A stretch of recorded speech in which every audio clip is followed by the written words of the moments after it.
Well, hello, Park Road Church family. As always, I hope that you are doing well. And friends, let me first please begin by reminding you again how desperately I love you, how faithfully I pray for you, how eagerly I hope that we all are aware of and depending on God's sustaining grace to continue equipping us to persevere through this season. This is your next COVID update where we look together at what is happening in the community concerning COVID-19, what that will mean for us as a church family, and how we will respond and adapt. So first, what are we seeing in our community? Well, a few trends. First, we are indeed seeing that community transmission is decreasing. We're also seeing that hospitalizations are decreasing, and we're seeing vaccines be rolled out to the public. Now, we are grateful for these developments, and these local developments do mirror trends we're seeing at the national level. So again, we're grateful for these developments. However, we're also aware that even as community transmission of COVID is decreasing, it's not completely gone. As hospitalizations are decreasing, people are still being hospitalized with COVID. And even as vaccines are being rolled out to the public, the efficiency and effectiveness of that vaccine rollout is not what we hoped it would be yet. That means while we are emerging into a season where we all feel a bit more comfortable, we're not out of the woods yet. And COVID remains a concern, even if it's not as dangerous as it was several months ago. So what does that mean for us as a church family? Well, your recovery task force has been meeting intermittently for much of the last year, observing these local and national trends and what that means for us as a church family. We've been meeting again this week via email. We have developed some recommendations and some next steps that we want to take so that we can continue ministering faithfully but safely. We've sent those recommendations to session to our elders, and so we together believe these are the best next steps we can take as a church family, making sure that we continue ministering, but we do so safely. So I've got 5 recommendations to communicate to you this morning. Then I'll answer a question, and then we're going to have one more word of encouragement. So here are your 5 recommendations from the Recovery Task Force for how we will continue ministering faithfully yet safely. First, we're going to discontinue taking temperatures on a Sunday morning when you enter into the worship space. Now, why are we doing that? Well, research indicates that taking temperatures is not really an effective barometer of COVID threat. Most people are contagious either without symptoms or before they develop symptoms. And that means that taking your temperature when you enter into worship doesn't really tell us if you have COVID or not. There are going to be other symptoms. So taking your temperature is an ineffective safeguard against keeping worship safe and healthy. And so there's no real sense in continuing taking temperatures. Of course, that means, friends, that if you don't feel well, if you do have a fever, if you do have symptoms of COVID, we ask you please to stay home. But we're pretty confident that our taking your temperature doesn't tell us whether or not you are contagious with COVID. So for that reason, we're going to discontinue taking temperatures before worship at this time. That'll go into effect this Sunday. Also, we're going to discontinue taking registrations before worship on a Sunday morning. What we found is that our registration list is not an accurate predictor of who is actually in worship on a Sunday morning.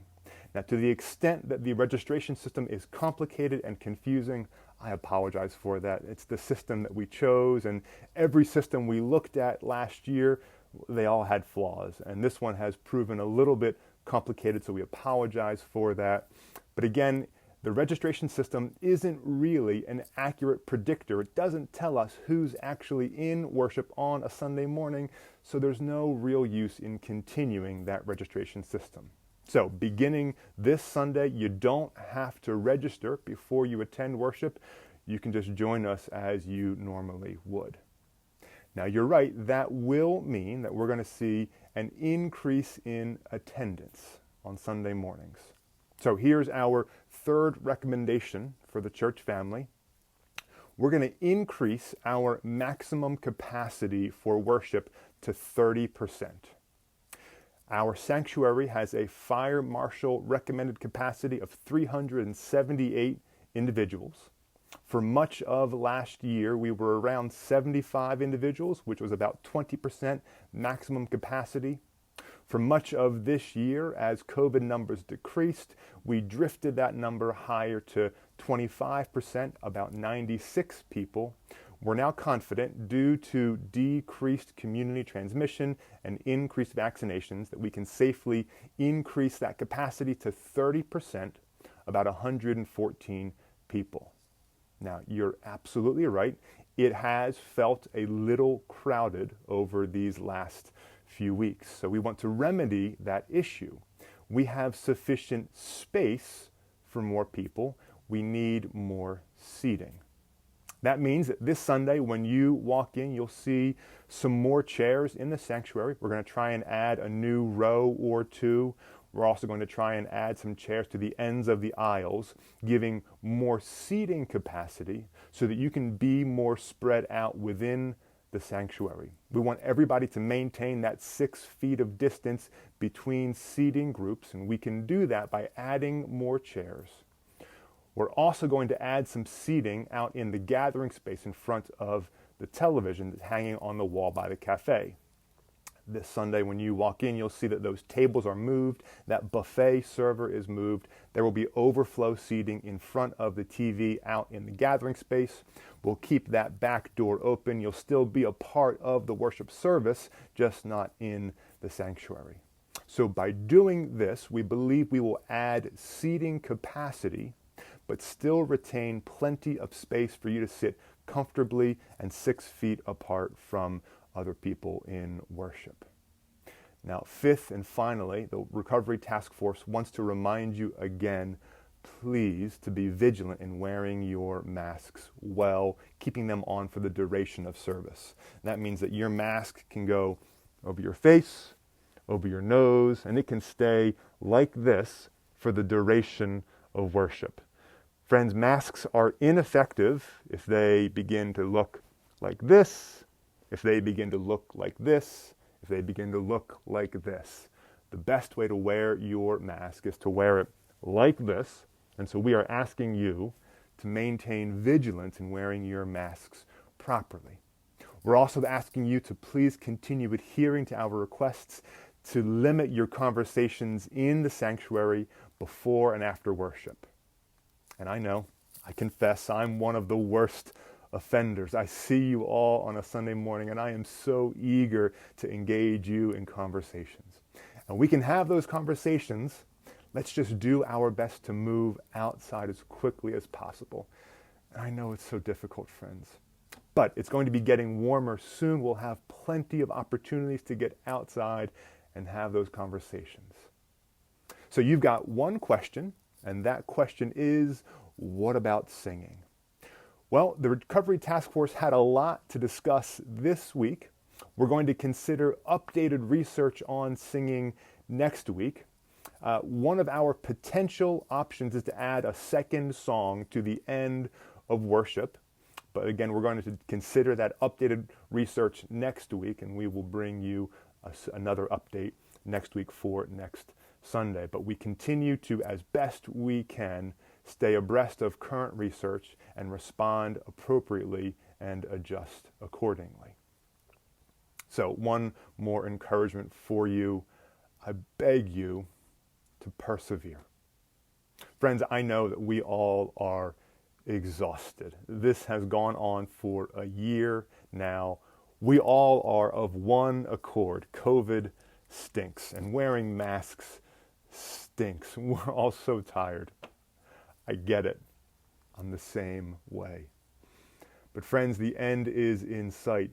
Reports were this week that by the end of May, there will be enough vaccine supply for every person in America to receive a vaccine by the end of May. It is so close. The finish line is in sight. Most reports are this summer will be relatively normal.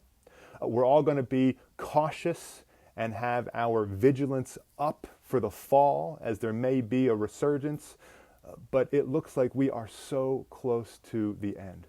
So, friends, I beg, remain vigilant, continue persevering, don't get weary. We're so close. All I can ask is that you continue to love and pray for your friends and your family, serve your neighbors, be generous, be charitable, be encouraging, trust in Jesus. Friends, we're so close. So I love you. I'm praying for you. I'm eager to be with you this Sunday.